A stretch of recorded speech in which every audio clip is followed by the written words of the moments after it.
தோழர்களே, நான் சுந்தரவள்ளி. தமிழ்நாட்டினுடைய தலையில இடி இறங்கியிருக்குங்க.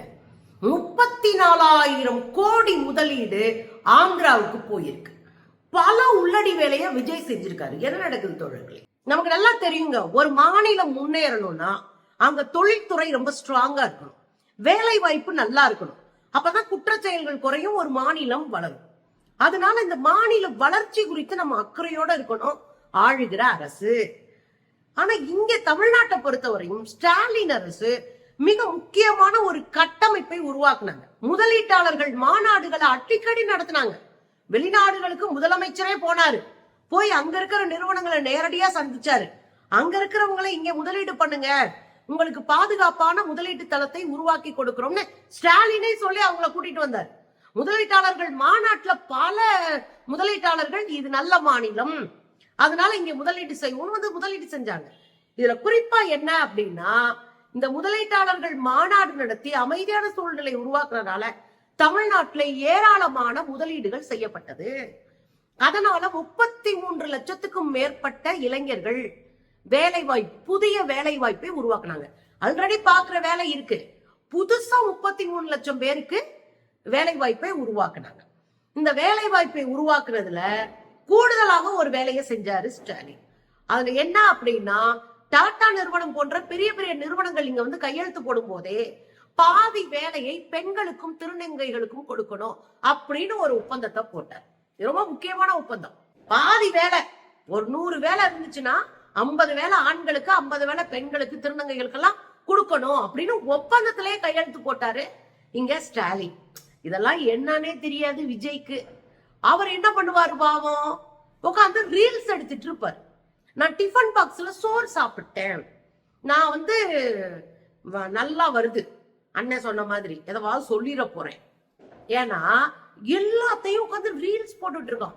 எங்க அண்ணன் ஆபீஸ்க்கு போனாரு, எங்க அண்ணன் சட்டமன்றத்துக்கு போனாரு, சாயந்தரம் வரையும் அங்கேயே உட்கார்ந்து இருந்தாரு, எங்க அண்ணன் நடந்தாரு, எங்க அண்ணன் வேட்டி கட்டினாரு, எங்க அண்ணன் கோட்டு போட்டாரு. இது தமிழ்நாட்டை வளர்க்க போகுதா?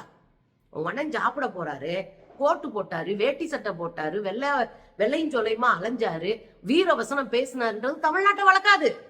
தமிழ்நாட்டை வளர்ப்பதற்கு அறிவு புலம் தேவை. அறிவு ரொம்ப முக்கியம். சின்ன சின்ன விஷயங்களை பார்த்து பார்த்து செஞ்சு ஒரு மாநிலத்தை உயர்த்தணும். அதை குறித்த எந்த அறிவும் அற்றவர் தான் விஜய். இதுல நீங்க என்ன செய்ய சொல்றீங்க? அவங்கள முந்தா நாள் ஒரு ரீல்ஸ் ஓடிக்கிட்டு இருக்கு. என்ன அப்படின்னா, எல்என்டி நிறுவனம் கையெழுத்து போட்டு பல ஆயிரம் கோடி ரூபாய், 23,000 கோடி ரூபாய் எங்களுக்கு வந்துருச்சு, 17,23 கோடி ரூபாய் நாங்க ஈட்டிட்டோம்னு உட்கார்ந்து ரீல்ஸ் போட்டுட்டு இருக்கான். உங்களுக்கெல்லாம் கூச்சமா இல்ல? எப்படி குறைந்தபட்ச அரசியல் அறத்தோடு நிக்க வேணாமா?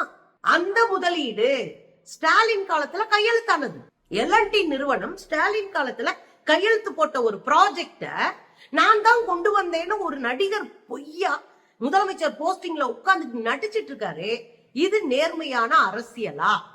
ஆனா இன்னைக்கு என்ன ஆகி போச்சு, 34,000 கோடி மசகான் டாக் அப்படின்ற ஒரு நிறுவனம். அது வந்து ஷிப் பில்டர், அதாவது கப்பல் கட்டுகிற நிறுவனம். தூத்துக்குடியில இந்த கப்பல் கட்டும் நிறுவனம் மிகப்பெரிய அளவுல முதலீடு செய்யறதுக்கு முன் வந்து 34,000 கோடி முதலீடு செய்யப்படும். 29 இருந்து 34,000 வரைக்கும் முதலீடு செய்வதற்கு ரெடி ஆயிட்டாங்க. இது எப்போ ஒப்பந்தம் போடப்பட்டது? ஸ்டாலின் அவர்களுடைய ஆட்சியில ஒப்பந்தம் போடப்பட்டது. இந்த நிறுவனம் தூத்துக்குடியில இருக்கிற துறைமுகத்துக்கு அருகில இந்த நிறுவனத்தை அமைக்கிறது. இதுதான் பேச்சுவார்த்தை. அதுக்கான எல்லாத்தையும் தமிழ்நாடு அரசு செஞ்சு முடிச்சிட்டாங்க. இன்னைக்கு அந்த மஸ்கான் டாக் அப்படின்ற ஒரு நிறுவனம் அது ஆந்திராவுக்கு போயிடுச்சு. நெருக்கி 34,000 கோடி போச்சுன்னு தொழில் வர்த்தக நிறுவனத்தினுடைய தலைவர் சொல்றாரு. 34,000 கோடி அப்படியே ஒரு நிறுவனம் வெளியே போயிடுச்சு, ஒப்பந்தம் போடப்பட்ட நிறுவனம். ஏன் வெளியே போகும் சொல்லுங்க? ஒரு மாநிலம் எப்படி இருந்தா தொழில் அதிகமா வளரும்? முதல்ல ஒரு மாநிலம் சட்ட ஒழுங்கு தெளிவா இருக்கணும். சட்ட ஒழுங்கு இல்லாத, அது கட்டுக்கோப்பா இருக்கிற ஒரு மாநிலமா இருக்கணும்.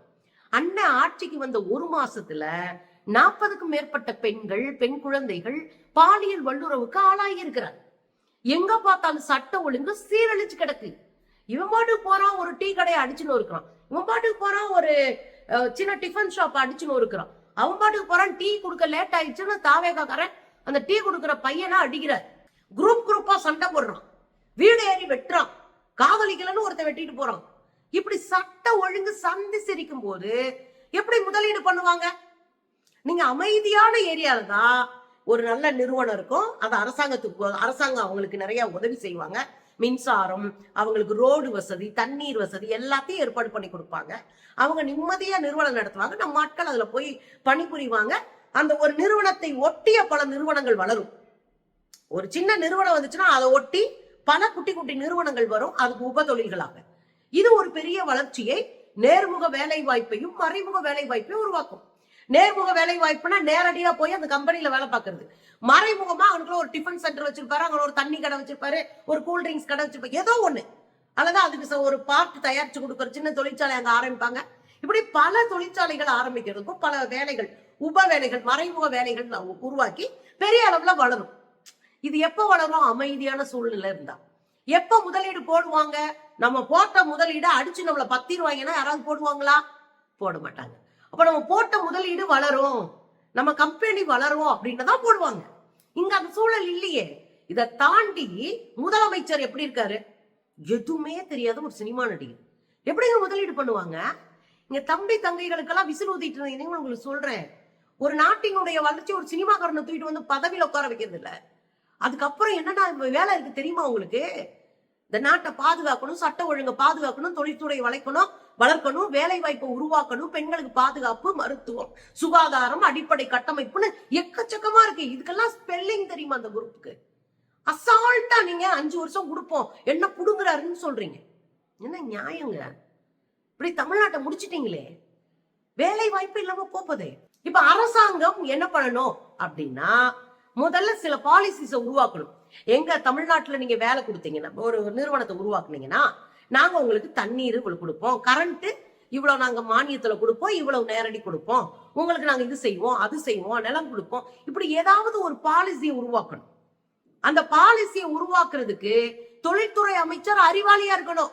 வீதி வீதியா போய் தொழிலாளர் பெரிய பெரிய தொழிற்சாலைகளை சந்திக்கணும், அந்த நிறுவனங்களை சந்திக்கணும், அந்த நிறுவனங்களினுடைய முதலாளிகளை சந்திக்கணும், அவங்க புதுசா தொழில் தொடங்குறதுக்கான வாய்ப்பை உருவாக்கணும்.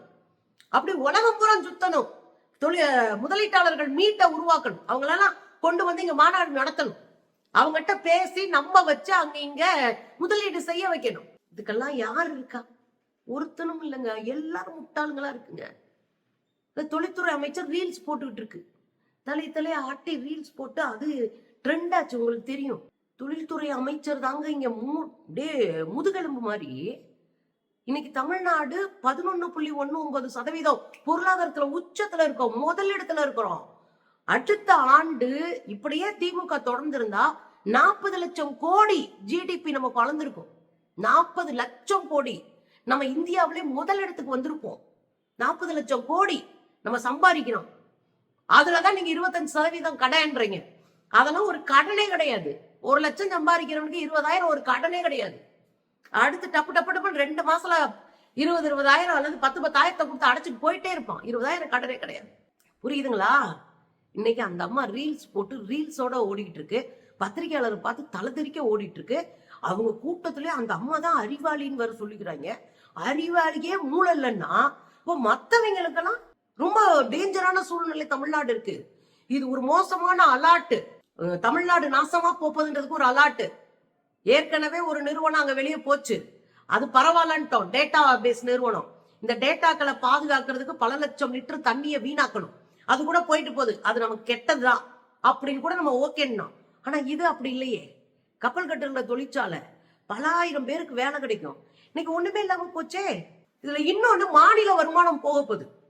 நீங்க டாஸ்மார்க்ல ஒரு குறிப்பிட்ட சதவீத வருமானம் வந்துச்சு, அதை நம்ம குறைக்கணும்னு முடிவு பண்ணிருக்கோம்.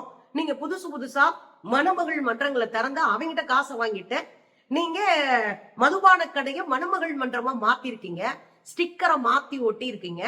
அதுலயும் நீ வருமானம் கொஞ்சம் கொஞ்சமா குறையும், உங்களுக்கு வருமானம் வரும், அரசுக்கு வருமானம் குறையும். அரசு கடைகளை மூடிட்டு தனியார்களை கடத்தரக வைக்கிறீங்கன்னா உங்க பெட்டி நிறையும், அரசு பெட்டி நிறையாது. சரியா? இன்னொரு பக்கம் நீங்க பாத்தீங்க அப்படின்னா இந்த கஜானா காலி, தொழில்துறை இல்ல, வேலை வாய்ப்பு இல்ல. இது என்னத்த உண்டாக்கும்? வருமானமே இல்லாம போயிரும். நீங்க அரசுக்கு வருமானம் இல்லைன்னா நலத்திட்டங்கள் செய்ய முடியாது.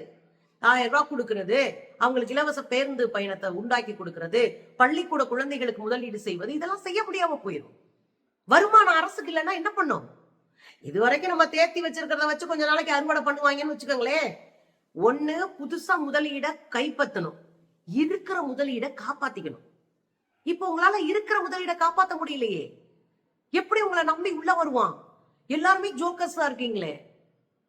இதுல இன்னொன்னு, வருமானம் குறையறனால வேலை வாய்ப்பு குறையும். நீங்க இண்டஸ்ட்ரி இல்லைன்னா வேலை வாய்ப்பு குறையும். இப்ப வேலைக்கு கிடைக்கல, படிச்சுட்டு எல்லா பிள்ளைங்களும் தெருவுல தெரியுதுங்கன்னா குற்றச்சமூகம் உருவாக்கும். வேலையே கிடைக்கல, அந்த பிள்ளைங்க எங்க போவாங்க? பார்த்துக்கிட்டே இருப்பாங்க. நாளைக்கு பசி, கஷ்டம், வீட்டுல ஒரு கஷ்டம், ஒரு மருத்துவம் பார்க்கணும், போற செயினை அறுத்துக்கிட்டு இருப்பாங்க, இல்ல ஒரு வீட்டை உடைச்சுக்கிட்டு இருப்பானுங்க. ஒரு குற்றச்சமூகம் உருவாக்குறதுக்கு நம்மளே காரணம், கையாளாதனமும் ஒரு காரணமா போயிரும். அப்ப அவர் வருமானம் போயிரும், தனிநபர் வருமானம் போயிரும், அரசுக்கான வருமானம் போயிரும், ஒரு நாட்டினுடைய வளர்ச்சி போயிரும். கடைசியில இந்த சமூகம் குற்ற சமூகமா இன்னும் மோசமான ஒரு இடத்திற்கு தள்ளப்படும். அப்போ ரொம்ப தெளிவா இருக்கணும். வலிமையான ஒரு அரசு இல்லைன்னா முதலீடு இருக்காது, நம்பிக்கைக்குரிய அரசு இல்லைன்னா முதலீடு இருக்காது. அப்ப நம்பிக்கைக்குரிய அரசா விஜய் மாறுவாரா? வாய்ப்பில்லை. நீங்க உங்க உற்சாகத்துல, ஒரு சினிமா மோகத்துல அல்லது சினிமா ஆசையில நீங்க போட்டு விட்ட ஒரே ஒரு ஓட்டு தமிழ்நாட்டை அதல பாதாளத்துக்கு இழுத்து விடுறது இல்ல, உங்க அத்தனை பேரையும் தெருவுல கொண்டு வந்து நிறுத்த போகுது. தாலி அறுத்துட்டு போவானுங்க, பாத்துட்டே இருங்க. என்னென்னமோ நடக்க போகுது, ஒன்னொன்னா கைய விட்டு போயிட்டு இருக்கு.